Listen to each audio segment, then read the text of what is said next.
Starbucks says it will hire 10,000 refugees worldwide. Starbucks said Sunday that it will hire 10,000 refugees over the next 5 years, a response to President Trump's indefinite suspension of Syrian refugees and temporary travel bans. Starbucks will hire 10,000 refugees over the next 5 years, the coffee chain announced in a letter to employees on Sunday. The move is a response to an executive order signed by President Trump last week that temporarily bars citizens of 7 majority Muslim countries, Iran, Iraq, Libya, Somalia, Sudan, Syria, and Yemen, from entering the United States, citing concerns about terrorism.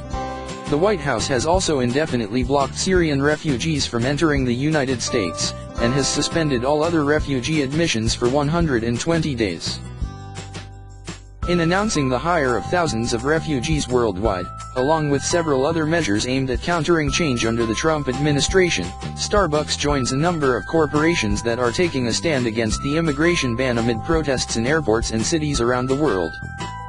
"We are living in an unprecedented time, one in which we are witness to the conscience of our country, and the promise of the American dream, being called into question," wrote Starbucks Chief Executive Officer Howard Schultz in a statement. "These uncertain times call for different measures and communication tools than we have used in the past. I am hearing the alarm you all are sounding that the civility and human rights we have all taken for granted for so long are under attack." There are Starbucks stores in 75 countries around the world, Mr. Schultz noted in his statement, and more than 65 million people are recognized as refugees by the United Nations. The coffee house's plans to first launch its hiring initiative in the U.S., where Starbucks plans to first focus its efforts on those who have served with American troops as interpreters and support personnel overseas. "We have a long history of hiring young people looking for opportunities and a pathway to a new life around the world," Schultz said.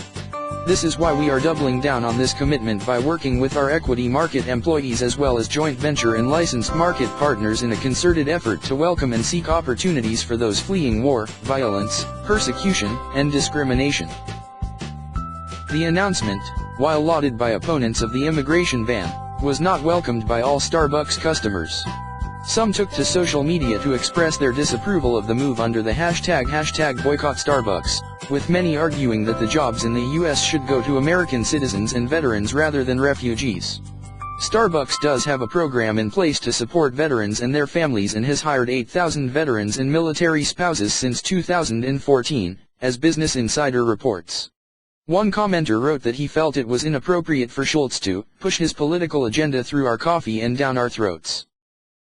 Other actions announced by Schultz on Sunday included support for the Deferred Action for Childhood Arrivals program, the donation of millions of coffee trees to benefit families in Mexico, and reassurance to employees that they will always have access to health insurance through Starbucks if they are benefits eligible.